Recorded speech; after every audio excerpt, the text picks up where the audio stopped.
नमस्कार, बहुत बहुत स्वागत आपका। आप देखें न्यूज रूम लाइव, आपके साथ में कुणाल घोष में बात होगी आज की तमाम उन बड़ी महत्वपूर्ण खबरों की। लेकिन शुरुआत पहली बड़ी खबर के साथ कर रहे हैं, जहां पर G20 समिट में प्रतिभाग करने के लिए, देश का नेतृत्व करने के लिए पीएम नरेंद्र मोदी ब्राजील की राजधानी रियो डी जेनेरियो पहुंच चुके हैं।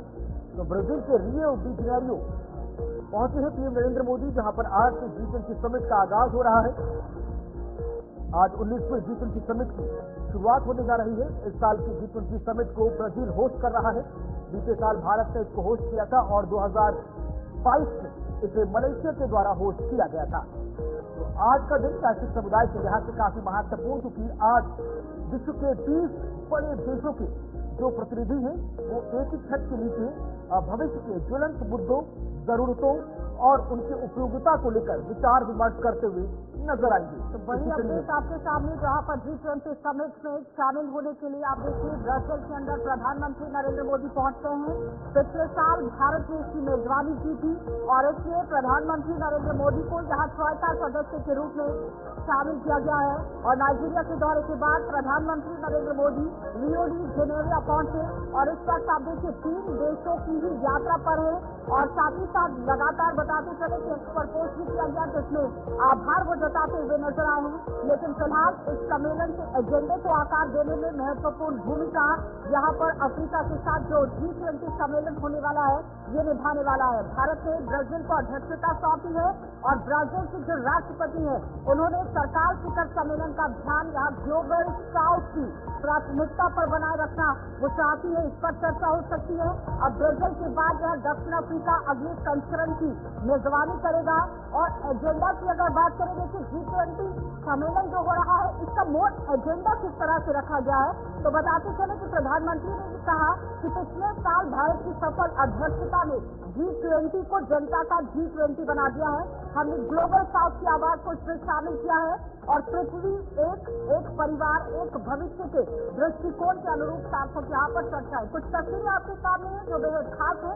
जैसे प्रधानमंत्री नरेंद्र मोदी को किस तरह से सम्मान दिया गया, उसके बाद अलग अलग मुद्दों को लेकर जो चर्चाएं हुई, उसके साथ ही अपनी टीम के साथ यहाँ पर दोनों पहुंचे हुए थे। और उनके बाद आप देखिए जिस तरह से सम्मान दिया गया वो एक भारत के लिए प्राउडफुल मोमेंट है। मीटिंग का दौर शुरू किया गया और उसके बाद ही आप देखिए आगे की रणनीति किस तरह से बनाने की बात कही गई। एजेंडा को लेकर ही बात कर रहे थे। बताते चले कि दृष्टिकोण के अनुरूप यहाँ सार्थक चर्चाओं की जो प्रतीक्षा है मैं कर रहा हूँ। प्रधानमंत्री ने इस तरह से कहा और मैं इस अवसर का उपयोग कई नेताओं के साथ द्विपक्षीय सहयोग को लेकर बात भी करूंगा। तो G20 के साथ भी यहाँ मुलाकात हो सकती है। 18 से 19 नवंबर के बीच में ये शिखर सम्मेलन है। तो जाहिर तौर पर देखिए अपने आप में ये एक शिखर बहुत महत्वपूर्ण होने वाला है। 50 से ज्यादा वर्षों में किसी भारतीय प्रधानमंत्री की गुआना की भी पहली यात्रा होगी।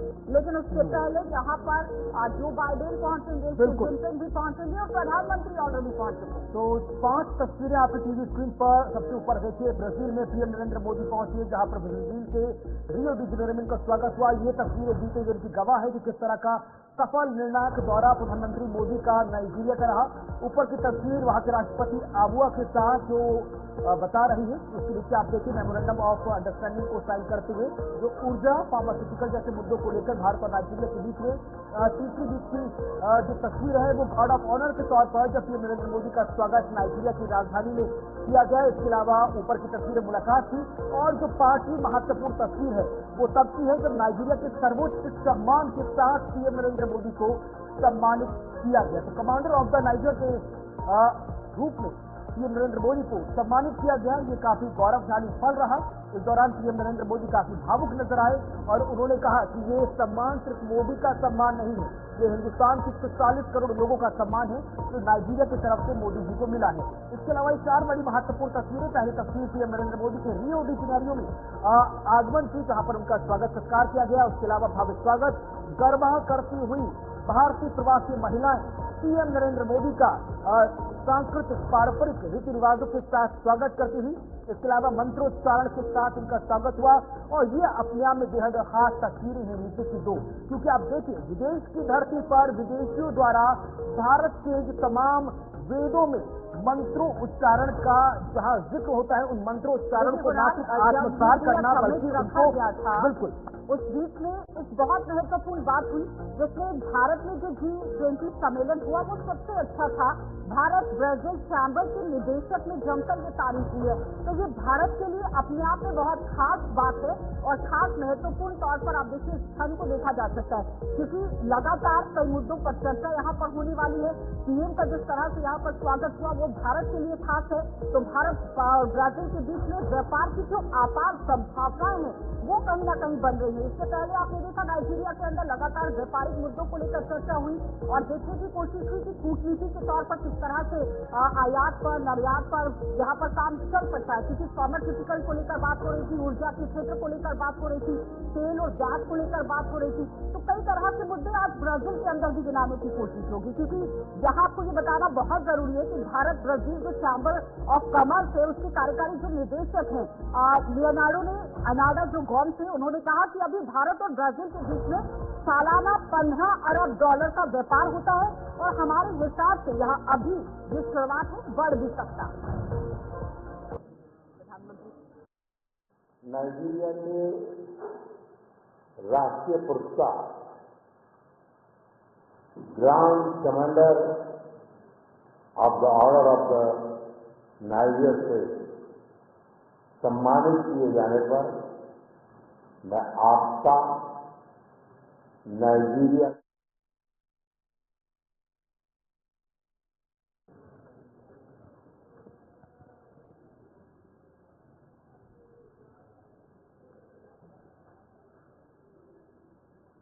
यूपी देवनाथ सर इस वक्त हमारे साथ जुड़ रहे हैं ताजा चर्चा करने के लिए। देवनाथ सर बहुत बहुत स्वागत, बहुत बहुत शुक्रिया आपका। विदेश मामलों की जानकार होने के साथ साथ रक्षा विशेषज्ञ की भूमिका भी लगातार निभा रही है।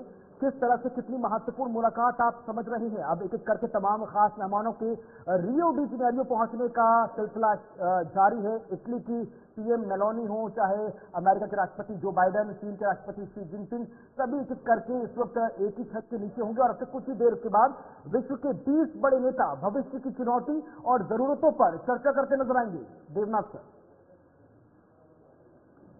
जी हाँ कुणाल, जो अभी चर्चा होगी वो उसमें 3 बड़े आयाम हैं। एक तो आने वाले भविष्य में भारत का जो विश्व बंधु का रोल है वो कैसे जाएगा आगे।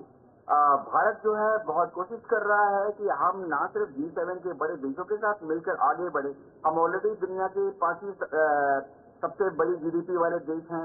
बहुत जल्दी ही हम दुनिया में 4थी सबसे बड़ी आर्थिक व्यवस्था वाले देश बनने वाले हैं।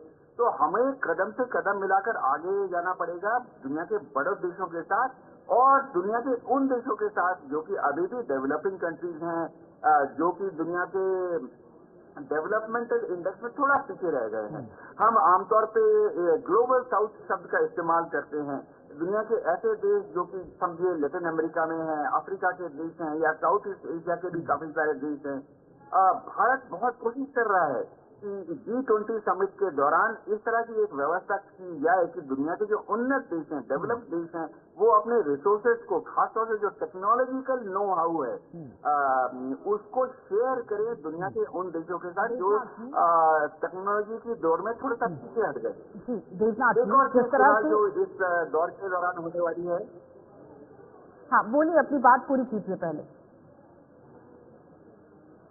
एक और चीज जो इस बार होने वाली है कि द्विपक्षीय G20 के समिट के पृष्ठभूमि में मोदी जी की द्विपक्षीय वार्तालाप होगी दुनिया के सभी नेताओं के साथ। बहुत जरूरी है ये समझना कि शी जिनपिंग के साथ जो मुलाकात है वो बहुत पॉजिटिव रही थी पिछली बार भी। आज भी ये संभावना है कि जब वो शी जिनपिंग से मिलेंगे, गर्म जोशी से मिलते हैं, हाथ मिलाते हैं, गले भी मिलते हैं, आंखों में आंख डाल के बात करते हैं।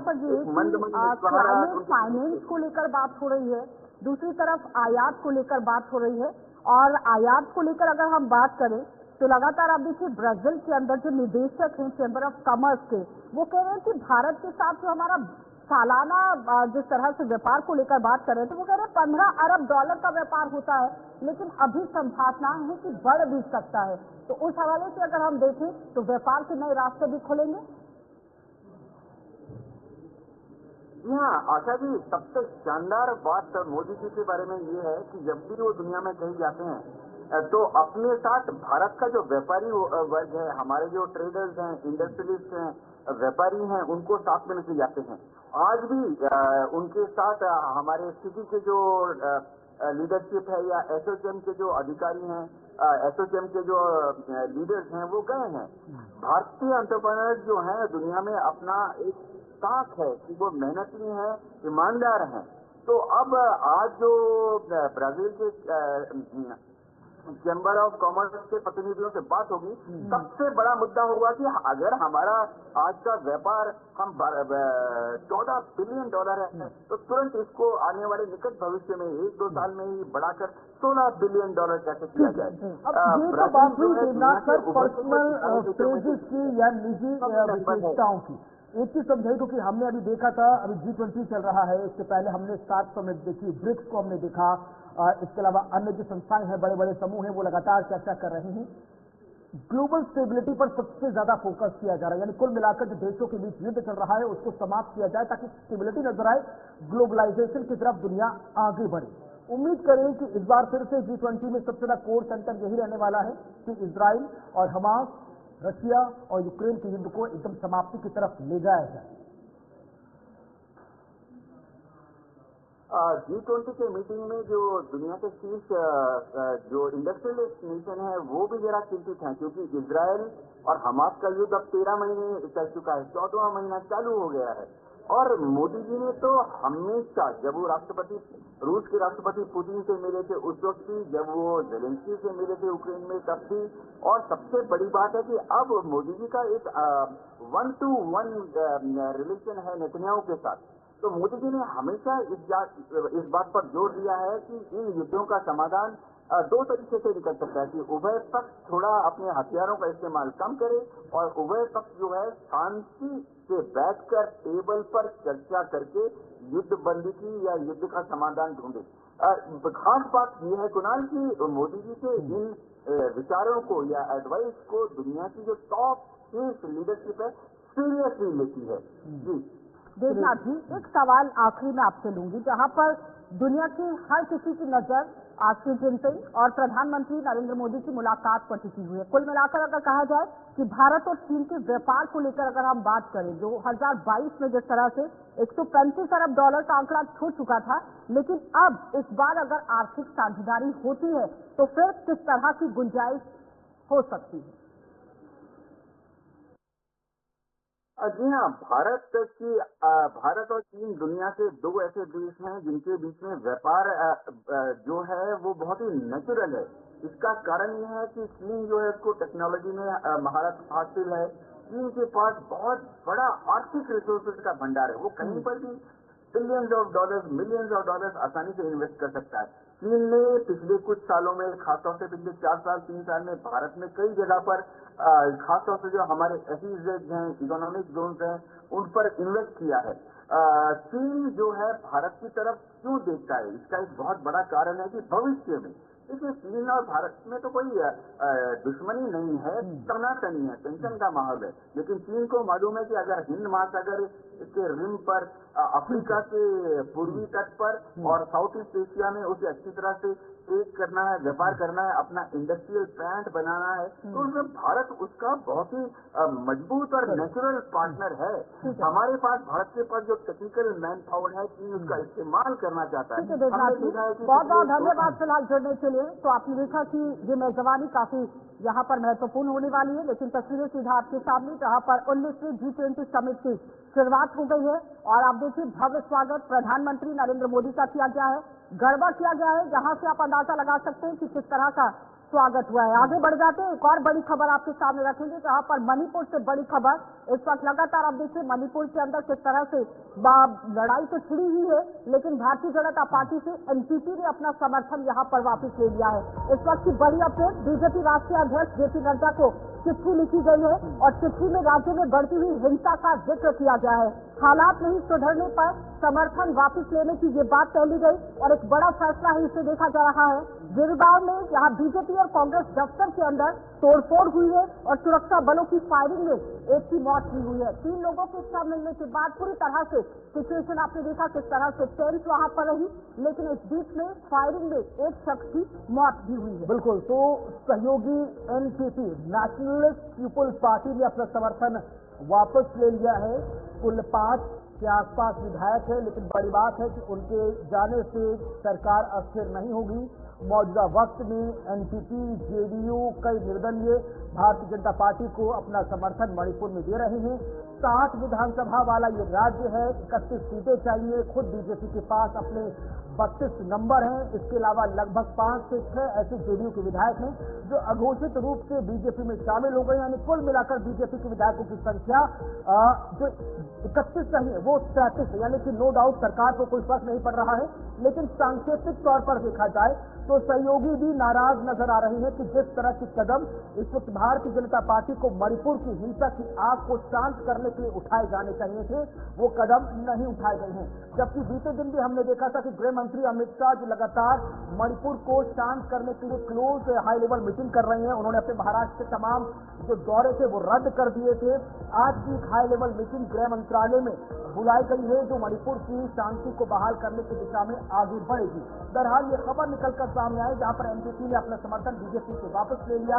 दूसरी तरफ कांग्रेस के नेता इस समर्थन वापसी पर अपनी एक जीत के तौर पर देख रहे हैं, जहां पर कांग्रेस नेता जयराम रमेश ने एनसीपी को प्रेज किया, शाबाश कहा, लेकिन यहां पर एक बड़ी लंबी लड़ाई लड़नी है क्योंकि कुकी वर्सेज जो मैत्री समुदाय के बीच जो हिंसा है वो समाप्त होने का नाम नहीं ले रही। देखना बेहद खास है कि गृह मंत्रालय द्वारा कदम जो उठाए जा रहे हैं वो आने वाले वक्त में कब इस राज्य में शांति बहाल कर पाएंगे। बहरहाल इसी बीच आगे बढ़ रहे हैं, रुक कर रहे हैं अगली बड़ी महत्वपूर्ण खबर की तरफ। अगली बड़ी खबर आपकी टीवी स्क्रीन पर, जहां पर आप देखिए लगातार जिस तरह से आज हाईकोर्ट का अपना पक्ष यहाँ पर किस तरह से रखेगी, यानी कि हाईकोर्ट में अपना पक्ष यूपी सरकार रखेगी और बहराइच हिंसा को लेकर पक्ष यहाँ पर रखा जाएगा। आरोपियों के घर तोड़े जाने के मामले को मद्देनजर रखते हुए बात होगी और इलाहाबाद हाईकोर्ट की लखनऊ पीठ में इसकी सुनवाई है। और साथ ही बताते चले कि बहराइच में मूर्ति विसर्जन के दौरान जिस तरह से हिंसा हुई उसके बाद ही ध्वस्तीकरण को लेकर नोटिसों की चुनौती देने वाली जो जनहित याचिका है उसे यहाँ इलाहाबाद हाईकोर्ट की लखनऊ पीठ में सुनवाई किस तरह से करने की बात कही गई थी, लेकिन फिलहाल आज इस पर सुनवाई होगी और मुख्य न्यायमूर्ति अरुण बंसाली, न्यायमूर्ति जसप्रीत सिंह की खंडपीठ के ही समक्ष यहाँ पर association for protection of civil rights संस्था की जनहित याचिका 18 नवंबर को सुनवाई को सूचीबद्ध किया है और कोर्ट ने याचिका पर बीते 6 नवंबर को सुनवाई करते हुए मामले में राज्य सरकार के कई बिंदुओं पर जो दबाव है वो डालने की बात कही थी और जवाब दाखिल करने के लिए मौखिक आदेश भी दिया था। तो राज्य सरकार के मुख्य स्थायी अधिवक्ता शैलेंद्र कुमार सिंह ने ये बता दिया कि मांग की गई है और ये जवाब जो है वो मांगा गया है कि किस तरह से सोमवार पेशी भी होनी है, इस पर सुनवाई भी होगी, लेकिन फैसला क्या होगा ये तो बात की बात है। लेकिन फिलहाल कोर्ट में अभी कोई भी अंतरिम आदेश नहीं दिया गया है। ध्वस्तीकरण नोटिस मामले में 18 नवंबर तक महराजगंज बाजार के कथित जो अतिक्रमणकारी इलाके थे यहाँ पर उन्हें राहत किस तरह से पहुंचाई जानी चाहिए, क्योंकि आपने देखा जिस तरह से मूर्ति विसर्जन का ये पूरा कार्यक्रम था और उस दौरान जब लोग वहां से निकल रहे थे तो इस तरह से एक बड़ी घटना को अंजाम दिया गया। बिल्कुल अजय शर्मा इस वक्त हमारे साथ जुड़ रहे ताजा अपडेट के साथ। अजय, आज सबकी निगाहें बहराइच के मामले पर भी हैं। हमने देखा था कि बीते दिनों सुप्रीम कोर्ट की तरफ से फैसला आया और उसके बाद सुप्रीम कोर्ट में किसी तरह की बुलडोजर कार्रवाई पर रोक की बात नजर आई थी, लेकिन अब हाईकोर्ट में यूपी सरकार अपना पक्ष रखने जा रही है कि बहराइच हिंसा में जो लोग आरोपी हैं उनके घर तोड़े क्यों जाएं, उसको लेकर वो अपने पेपर सबमिट कर रहे हैं। निश्चित तौर से कुणाल, ये बहराइच की जो घटना थी ये पूरे देश को चौंका दिया था। बहराइच का जो महाराजगंज इलाका है यहाँ पर उपद्रव, लूटपाट, तोड़फोड़, बवाल, आगजनी जैसी घटनाएं हुई। यहाँ पर जिस तरीके से उपद्रव हुआ, दंगा हुआ और एक जो रामगोपाल मिश्र है जिसकी गोली मारकर हत्या हो गई, जो तस्वीर हम दिखा रहे हैं ये वही मकान है, इसी के छत के ऊपर रामगोपाल मिश्र की गोली मारकर हत्या हो गई थी। मूर्ति विसर्जन के दौरान जो घटना बहराइच में हुई उसको लेकर उपद्रव भड़का और वो उपद्रव इतना भड़का कि बहराइच में करोड़ों रुपए की आगजनी हो गई, तमाम घरों को तोड़ा गया, आग लगा दिया गया।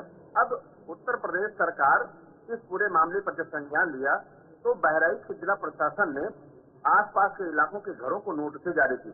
लगभग 23 ऐसे घर थे जिनको कार्रवाई के लिए अतिक्रमण के दायरे में मानते हुए उनके घरों पर नोटिस तस्वीर कर दी गई और उसमें मुख्य आरोपी जो अब्दुल हमीद था उसका भी घर था। लेकिन जो लोग आरोपी बनाए गए हैं उनकी तरफ से कहा गया कि भैया पिछले कई सालों से पीडब्ल्यूडी को दशकों से याद नहीं आया कि हमारा घर अवैध है या नहीं है। अब जब मामला विचाराधीन है, प्रोसेस चल रही है, आप घर तोड़ने के लिए चले आए।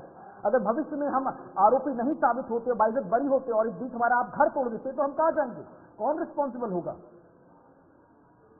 निश्चित तौर से कुणाल, अब आरोपी पक्ष यूं कहे तो जिसके घर से उपद्रव शुरू हुआ या जिसके आसपास के इलाकों में तोड़फोड़ हुई, बवाल हुआ, आगजनी हुई, भूखकांड हुआ, उस इलाके के लोगों ने कोर्ट में अपनी अर्जी दाखिल की है और यह कहा है कि जो हमारे घर हैं ये अतिक्रमण के दायरे में नहीं आते। लेकिन उत्तर प्रदेश की जो सरकार है या जिला प्रशासन, बहराइच के जिलाधिकारी से भी हमारी वार्ता हुई है, जो मोनिका रानी बहराइच के डीएम है, उन्होंने कहा है कि जो हमने नोटिस दिया है वो अतिक्रमण के दायरे के मानक के अनुसार दिया है। बिल्कुल। अब देखना राज्य सरकार द्वारा जो तमाम रिपोर्ट सबमिट की गई है उससे हाईकोर्ट कितना संतुष्ट होता है या फिलहाल एक और नई तारीख दे दी जाएगी। शुक्रिया आपका हमारे साथ अजय, बहराइच से लाइव जुड़ने के लिए, ताजा अपडेट साझा करने के लिए। आगे बढ़ रहे हैं, चीजें रुक कर रहे हैं। दिल्ली के मुख्यमंत्री आतिशी सिंह इस वक्त मीडिया को संबोधित कर रही है। प्रदूषण का मामला है, सुप्रीम कोर्ट में सुनवाई चल रही है। आइए नजर डालते हैं।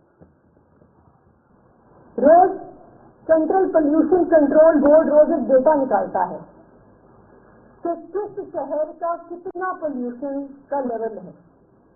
आप कल शाम 4 बजे तक इस डेटा को देखिए तो देश भर में, पूरे नॉर्थ इंडिया में सारे शहरों का data very poor, severe, severe plus, Bahadurgarh air quality severe 445 वहां का एक हुआ, Ballabhgarh very poor 301, Bhiwadi 345, Bhiwani 415, Bikaner Rajasthan 403, Bulandshahr poor very poor 310, एक के बाद एक Churu Rajasthan 375 very poor, Dharuhera very poor, Durgapur 316, Ghaziabad 362, greater Noida 362, Hajipur 367, Hapur 351, Hisar 365। आप इस कागज को पढ़ते चाहिए, चाहे झुंझुनू हो, चाहे जींद हो, चाहे जयपुर हो, चाहे बीकानेर हो, चाहे पटना हो, चाहे लखनऊ हो। आज देश भर के लोग सांस नहीं ले पा रहे हैं। आप स्टबल बर्निंग का, फार्म फायर का डेटा देखने जाइए तो ये दिखता है कि चाहे राजस्थान हो वहां पे स्टबल बर्निंग हो रही है, चाहे हरियाणा हो, चाहे उत्तर प्रदेश हो, चाहे मध्य प्रदेश हो। और केंद्र सरकार क्या कर रही है? अगर इस पूरे देश में एक राज्य है जिसने स्टबल बर्निंग की, पराली जलाने की घटनाओं को कम किया है, वो पंजाब है। अगर आप डेटा देखने जाइए तो दिखेगा कि पंजाब में जहां 2021 में 71,300 फायर्स हुई थी, वो घट के पिछले साल तक 36,650 हो गया। और इस साल जब तकरीबन आज की तारीख पे 90% पराली की घटनाएं हो चुकी हैं, मात्र 8,404 घटनाएं पंजाब में हुई हैं। लेकिन आप बाकी राज्यों के आंकड़े देखिए। उत्तर प्रदेश में पिछले साल के कंपैरिजन में 60% पराली जलाने की घटनाएं बढ़ गई हैं। जहां पिछले साल 1533 फार्म फायर्स हुई, वो इस साल बढ़ के 1926 पहुंच गया। राजस्थान में पराली जलाई जा रही है, जहां 2020 में राजस्थान में सिर्फ 430 के करीब पराली जलाने की घटनाएं थी, वो इस साल 2024 तक 1926 पहुंच गया। और अगर आज देश भर में कहीं सबसे ज्यादा पराली जलाई जा रही है, वो मध्य प्रदेश में जलाई जा रही है। केंद्र सरकार के खुद के आंकड़े बता रहे हैं कि 15 सितंबर से 17 नवंबर तक 9,600 पराली जलाने की घटनाएं मध्य प्रदेश में हुई हैं। यानी रोज 700 से ज्यादा पराली जलाने की घटनाएं मध्य प्रदेश में हो रही हैं। और यही कारण है कि अगर आप मध्य प्रदेश के शहरों के भी आंकड़े देखने जाइए तो वो भी वेरी पुअर और सीवियर एयर क्वालिटी में पहुंच गए हैं। आज मैं केंद्र सरकार से जानना चाहती हूँ कि पराली जलाना पिछले 6-7 साल से देश भर में बढ़ता जा रहा है। चाहे हरियाणा हो वहाँ बढ़ रहा है, उत्तर प्रदेश हो वहाँ बढ़ रहा है, राजस्थान हो वहाँ बढ़ रहा है, मध्य प्रदेश हो वहाँ बढ़ रहा है। पिछले 6 साल में, पिछले 7 साल में केंद्र सरकार एक कदम बताए जो उन्होंने ये घटनाएं रोकने के लिए लिया है। अगर पंजाब की सरकार पराली जलाने को कम कर सकती है, 80% कम कर सकती है, तो बाकी राज्यों में ये घटनाएं क्यों बढ़ रही हैं? क्यों पूरे नॉर्थ इंडिया को एक मेडिकल इमरजेंसी की स्टेट में धकेल दिया गया है? आज पूरे नॉर्थ इंडिया में, चाहे दिल्ली हो गया, हरियाणा हो गया, मध्य प्रदेश हो गया, राजस्थान हो गया, उत्तर प्रदेश हो गया, बिहार हो गया, आप इन राज्यों के किसी भी शहर के किसी भी अस्पताल में जाइए, वहां पे आपको बुजुर्ग एडमिट दिखेंगे, उन्हें सांसें। दिल्ली के मुख्यमंत्री आतिशी सिंह प्रदूषण के बढ़ते कारण को लेकर यहां पर अपनी बात रख रही हैं, लेकिन बड़ी बात इसी बीच सुप्रीम कोर्ट में सुनवाई कर रहा है। सुप्रीम कोर्ट ने दिल्ली सरकार से ताबड़तोड़ सवाल डाल दिए कि आप बताएं कि आपने प्रदूषण को कम करने के लिए क्या कुछ किया। साथ ही साथ सुप्रीम कोर्ट ने निर्देश दे दिया है कि अगर प्रदूषण नीचे आता है तो भी आप ड्राइव कार नहीं हटाएंगे। साथ ही साथ सुप्रीम कोर्ट ने कहा कि जब नवंबर महीने में ही AQI 300 पार कर गया था तो आपने स्लैब 3 लगाने में देरी क्यों करती है। महत्वपूर्ण थी, एक तरफ दिल्ली सरकार में मुख्यमंत्री हैं जो तमाम यूपी सरकारों पर आरोप लगा रही हैं, दूसरी तरफ सुप्रीम कोर्ट दिल्ली सरकार से सवाल कर रहा है। छोटा सा ब्रेक, जल्द हाजिर होंगे, देखते रहें न्यूज रूम लाइव।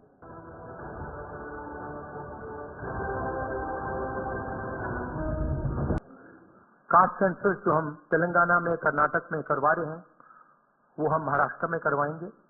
हम जानना चाहते हैं, महाराष्ट्र की जनता को बताना चाहते हैं कि किसकी कितनी यहाँ पे भागीदारी है, कितना पार्टिसिपेशन है, किसकी कितनी आबादी है।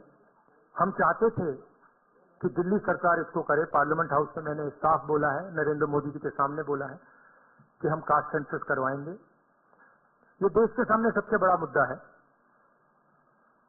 तकरीबन 50% एस्टिमेट है, 50% पिछड़ा वर्ग है, उनकी कहीं पार्टिसिपेशन नहीं है, सरकार में नहीं है, कॉर्पोरेट इंडिया में नहीं है, मीडिया में नहीं है। 15% दलित हैं, 8% आदिवासी हैं, उनकी भी कोई पार्टिसिपेशन नहीं है। तो कास्ट सेंसस सेंट्रल पिलर है हमारी स्ट्रेटेजी का। हमने पार्लियामेंट हाउस में मैंने कहा है 50% रिजर्वेशन की दीवार भी हम तोड़ देंगे, वो भी प्रधानमंत्री करना नहीं चाहते हैं। हेल्थ इंश्योरेंस का हमारा यहाँ एक स्कीम है जो राजस्थान में बहुत सक्सेसफुल था। 25 लाख रुपए का स्वास्थ्य बीमा गरीब लोगों को, किसानों को, मजदूरों को, बेरोजगार युवाओं को ऑपरेशन की जरूरत हो, दवाई की जरूरत हो, MRI की जरूरत हो, जो भी मेडिकल फैसिलिटीज की जरूरत हो, 25 लाख रुपए तक की फैसिलिटी हमारी सरकार प्रोवाइड करेगी।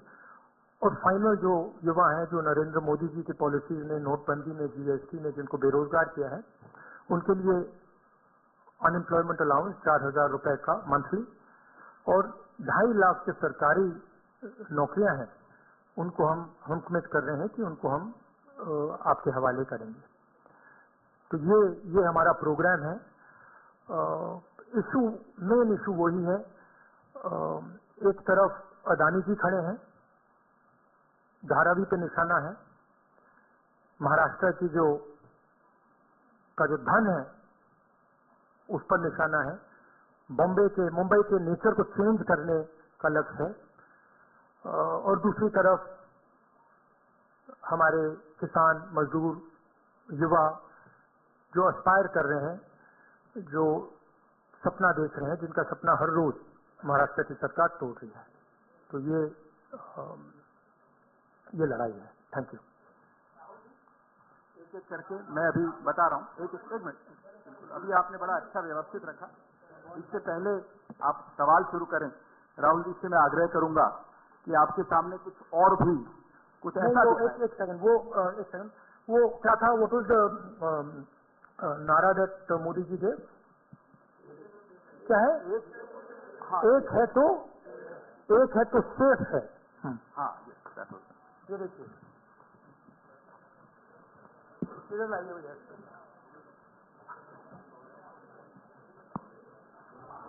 तो एक है तो सेफ है के नारे को लेकर कांग्रेस नेता राहुल गांधी यहाँ पर सियासी हमला करते हुए भारतीय जनता पार्टी पर, और बाकायदा एक स्टेट बनाई गई है जिस पर ये नारा लिखा है और उसके अंदर से कुछ फोटोज निकालकर भारतीय जनता पार्टी और मुख्य रूप से सीधे प्रधानमंत्री मोदी पर सियासी हमला करते हुए।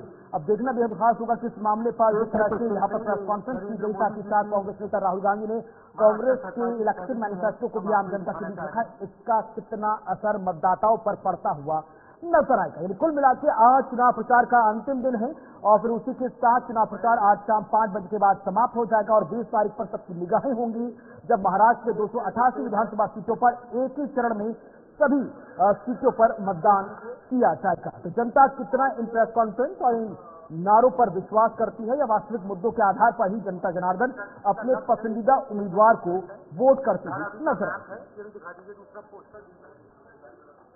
फिलहाल लगातार तस्वीरें आपके सामने जहाँ पर राहुल गांधी जहाँ पर आप देखिए घेरने की कोशिश कर रहे हैं, लेकिन उस बीच में बड़ी खबर बढ़ते हुए प्रदूषण को लेकर दिल्ली सरकार गंभीर नजर आ रही है। प्रदूषण को लेकर दिल्ली सरकार ने अहम बैठक बुलाई है। पर्यावरण मंत्री गोपाल राय की अध्यक्षता में ये बैठक होने वाली है। 12 बजे पर्यावरण मंत्री अधिकारियों के साथ बैठक करेंगे, लेकिन उस बीच में सुप्रीम कोर्ट के अंदर लगातार इस पर सुनवाई चल रही है और सुप्रीम कोर्ट की तरफ से दिशा निर्देश जारी कर दिए गए हैं कि बिना परमिशन के आप ग्रेड 4 को हटा नहीं सकते हैं और अगर नवंबर महीने में ही 305 यहाँ पर प्रदूषण का AQI लेवल हो गया था तो फिर यहाँ पर ग्रेड को लगाने के लिए इतना समय क्यों लगा दिया गया। और इस बीच में लगातार आप देखिए किस तरह से फटकार दिल्ली सरकार को लगाने की बात की गई। ग्रेड 4 को सख्ती से लागू करने पर बैठक में चर्चा हो सकती है। पर्यावरण मंत्री गोपाल राय की अध्यक्षता में ये बैठक होनी है। दोपहर 1 बजे प्रेस कॉन्फ्रेंस की जाएगी और आम जनता के सामने रखा जाएगा कि आखिर दिल्ली सरकार की तरफ से किस तरह से बड़े फैसले लिए गए हैं, क्योंकि जिस तरह से ग्रेड 4 लागू किया गया है, कंस्ट्रक्शन साइट पर रोक लगाई गई है, स्कूलों में पढ़ाई को ऑनलाइन कर दिया गया है और साथ ही साथ ये भी अहम सवाल है कि आप देखिए अभी भी जिस तरह से संवाददाता के साथ बात हो रही थी वो कह रहे हैं कि गाइडलाइंस जारी होने के बाद रोक लगाने के बावजूद भी अलग अलग जगहों पर काम अभी भी जारी है, पूरी तरह से रोक नहीं लगी है। लोग अभी भी कूड़ा करकट जलाने के लिए लगे हुए हैं। कंस्ट्रक्शन साइट पर कहीं कहीं चोरी काम जो है वो होता नजर आया, लेकिन सुप्रीम कोर्ट की तरफ से जिस तरह से फटकार लगाई गई है सरकार को, ये अहम बात है और साफ तौर पर सवाल का जवाब मांगा गया है कि आखिर ग्रेड 4 लगाने में इतनी देरी क्यों लगाई गई और अगर ग्रेड 4 लागू किया गया है, चाहे AQI लेवल यहाँ पर 400 भी आ जाए या फिर 300 भी आ जाए, तो आप अपनी मर्जी से किसी भी तरह का निर्देश नहीं दे सकते हैं। पहले चर्चा करनी होगी, उससे पहले गोपाल राय की तरफ से अहम बैठक बुलाई गई है। कई आला अधिकारी भी इस बैठक में मौजूद रहेंगे। बिल्कुल, तो लगातार दिल्ली में एवरेज एयर क्वालिटी इंडेक्स यानी AQI 450 को क्रॉस करता हुआ नजर आया, जिसके बाद ताबड़तोड़ इसके बाद एक बैठकें की गई। इसी बीच ग्रेड 4 भी लागू कर दिया गया, लेकिन इस बीच अब देखना भी खास है कि तमाम इन चीजों के बीच क्या कुछ स्थिति बनती नजर आएगी। गाजियाबाद का सीधे रुख करेंगे, नितिन राजपूत इस वक्त हमारे साथ जुड़ रहे। नितिन, न सिर्फ दिल्ली बल्कि पूरे NCR की कमोबेश यही स्थिति नजर आ रही है। ग्रेड 4 लागू कर दिया गया, जिसके बाद गाजियाबाद या वैशाली आनंद विहार वाले रास्ते से दिल्ली के अंदर के तमाम डीजल वाले या फिर हाईली पॉल्यूशन जनरेटेड व्हीकल्स की एंट्री बैन कर दी गई है। गाजियाबाद में किस तरह की मौजूदा स्थिति इस वक्त नजर आ रही है, प्रदूषण को लेकर हालात क्या है और जो वहां का लोकल एडमिनिस्ट्रेशन है इन तमाम चीजों पर कैसे काम कर रहा है? देखिए, लगातार गाजियाबाद दिल्ली NCR में पॉल्यूशन बढ़ रहा है। ग्रेड 3 के बाद आज सुबह से ही ग्रेड 4 को लागू कर दिया गया है और 8वीं तक के 8th क्लास तक के सभी स्कूलों को बंद करने के निर्देश दे दिए गए हैं। लगातार स्मोक मशीन द्वारा स्मोकिंग को हटाई जा रही है, लगातार पानी का छिड़काव किया जा रहा है। तो कहीं ना कहीं और साफ तौर पर डीजल के और पेट्रोल के जो पुराने जो वाहन है उनको साफ तौर पर प्रतिबंधित कर दिया गया है और डीजल से चलने वाले और कोयले से चलने वाले जो भी कारखाने हैं उनको भी साफ हिदायत दे दी गई है कि जब तक रिक्वायर्ड लेवल नहीं होता तो किसी भी तरीके की इंडस्ट्री न खोली जाए, जिसमें पॉल्यूशन हो जाता है। लगातार दिल्ली NCR में हम प्रशासन की बात करते हैं, प्रशासन लगातार जगह जगह मौजूद है और पानी भी साफ किया जा रहा है, लोगों को हिदायत की जा रही है और साफ तौर पर एडवर्टाइजमेंट के जरिए और खुद नुक्ता नाटक के जरिए बताया जा रहा है किसी भी तरीके से जो पॉल्यूशन हो रहा है दिल्ली NCR में उससे बचने के लिए सुबह सुबह जो मॉर्निंग वॉक पे जाते हैं उससे अवॉइड करें, मॉर्निंग वॉक पे ना जाए और घर से बाहर अगर निकलता है ऑफिस के लिए जा रहे हैं तो मास्क का प्रयोग किया जाए। सवाल ये उठ रहा है कि ग्रेड 4 लागू किया गया दिल्ली के अंदर, लेकिन जिस तरह से पाबंदियां लगाई गई हैं, माकूल तरीके से ऐसी पाबंदियां नहीं देखने को मिल रही हैं। कंस्ट्रक्शन साइट पर अभी भी चोरी काम चल रहा है, और अगर हम कूड़ा करकट जलाने की बात करें, उसकी भी खबरें आ रही हैं। कहने का मतलब ये है कि सिर्फ ग्रेड 4 को लागू कर दिया गया है, वो इम्प्लीमेंट कितना जमीन पर हुआ है ये सवाल है। उसको लेकर किस तरह की कार्रवाई को अंजाम देने की बात कही गई प्रशासन की तरफ से, क्योंकि एक चेक लगाने की भी जरूरत है। क्या चेक लगाया गया है? देखिए, सरकारी आदेशों से तो लागू ग्रेड 4 होता है, पर कहीं ना कहीं हम धरातल की बात करते हैं तो वो धरातल पर दिख नहीं रहा है। लगातार जिस तरीके कंस्ट्रक्शन साइड में तमाम जो हाउसिंग बड़े बड़े बिल्डर हैं वो कंस्ट्रक्ट कर रहे हैं, तमाम जो कूड़ा करकट गिरने वाले लोग हैं वो कहीं ना कहीं बाद में कूड़े को छाटने के बाद उसको आग लगा दी जाती है। तो तमाम चीजें जो मॉनिटरिंग तो सिर्फ ऊपरी तल पे अपने एक ही रूम में बैठ के मॉनिटरिंग हो रही है, पर धरातल की बात करते हैं तो इससे तस्वीरें है, लगातार पॉल्यूशन बढ़ रहा है। तो ऐसे लोगों पर कार्रवाई करने की जरूरत है, ऐसे लोगों को जुर्माना लगाने की जरूरत है। जो ग्रेड 4 में प्रतिबंध लगाए गए हैं उसे मानने को राजी नहीं हो रहे हैं। बड़ी बात आशा और नितिन भी समझ रहे होंगे कि फाइन लगाना तो छोड़िए, बीते दिनों राजनीति चरम पर पहुंच गई है। दिल्ली के पर्यावरण मंत्री गोपाल राय भी यूपी सरकार पर आरोप लगा रहे थे। अभी खुद आतिशी भी कह रही थी कि यूपी में जलाई जा रही पराली की वजह से दिल्ली के ऐसे हालात बन गए हैं। यानी कुल मिलाकर नितिन, समाधान से ऊपर राजनीति हावी हो गई है। समाधान पर कोई काम नहीं कर रहा, लेकिन आरोप दूसरों पर डाले जा रहे हैं। देखिए, जुर्माने की बात करते हैं, पहले लगातार 3 दिन के अंदर 6 करोड़ से ज्यादा जुर्माना वसूला गया है। तो दिल्ली के अंदर ही लगातार एनसीआर में हम गाजियाबाद की बात करते हैं, नोएडा की बात करते हैं, तो लगातार जुर्माने किए जा रहे हैं। पर ये जुर्माने सिर्फ बड़े इंडस्ट्री को छोड़कर छोटे छोटे समूह के लघु उद्योग पे किए जा रहे हैं, जहाँ बड़ी इंडस्ट्री में नहीं किया जा रहा। और राजनीति की बात करते हैं तो लगातार वक्त और यानी कि कहा जा सकता है कि पिछले केस चल रहा है, लेकिन सुप्रीम कोर्ट के अंदर भी लगातार सुनवाई हो रही है। फटकार वहां से लगाई गई है दिल्ली सरकार को भी कि बिना निर्देश के आप ग्रेड 4 को हटा नहीं सकते हैं। और पहले अगर नवंबर तक 300 तक आपका AQI लेवल पहुंच गया था तो आपको ज्यादातर कार्रवाई करने की जरूरत थी, देरी क्यों की गई? कई तरह के सवाल हैं आज भी, क्योंकि एहतियात बरतने के लिए तो कहा जा रहा है, लेकिन सरकार ने किस तरह से काम किया ये सवाल है। देखिए, हर साल लगातार दिल्ली सरकार या केंद्र सरकार को लगातार कोर्ट द्वारा फटकार लगाई जाती है कि कहीं ना कहीं पॉल्यूशन को लेकर ठोस कदम उठाए गए। उसके बावजूद सरकारें सिर्फ ग्रेड के 4 और इस पर लगाते ही अपने आप में संतुष्ट हो जाती है। जब तक इसमें ठोस कदम नहीं उठाए जाएंगे तब तक किसी भी तरीके से स्थिति नियंत्रण नहीं होगी।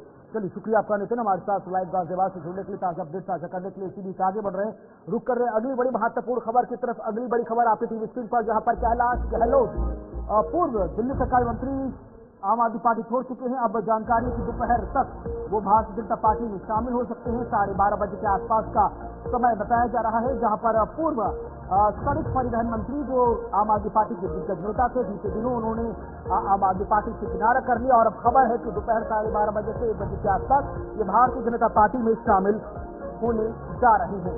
यानी पार्टी मालीवाल हो या फिर राम मोहन यादव हो, और अब कैलाश गहलोत ताबड़तोड़ एक के बाद एक दिग्गज नेता आम आदमी पार्टी के अब धीरे धीरे बीजेपी की तरफ जाते हैं।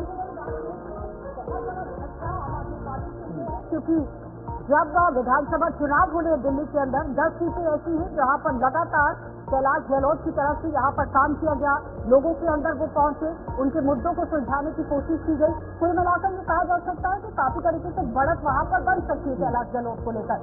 लेकिन महज अगर पार्टी से किनारा किया गया है, कई मुद्दों को गिनाने की कोशिश की गई, जिसमें उन्होंने कहा कि पार्टी के अंदर जिन वादों और दावों को मद्देनजर रखते हुए काम होना चाहिए था, ऐसा जमीनी सतह पर नजर नहीं आ रहा है। पार्टी जिस विचारधारा को लेकर काम कर रही थी उस पर अब चलती नजर नहीं आ रही है। सीसीएल के मुद्दे को गिना दिया गया, यमुना के अंदर गंदगी को गिना दिया गया कि स्वच्छ करने की बात कही गई थी, लेकिन नहीं हो पाया।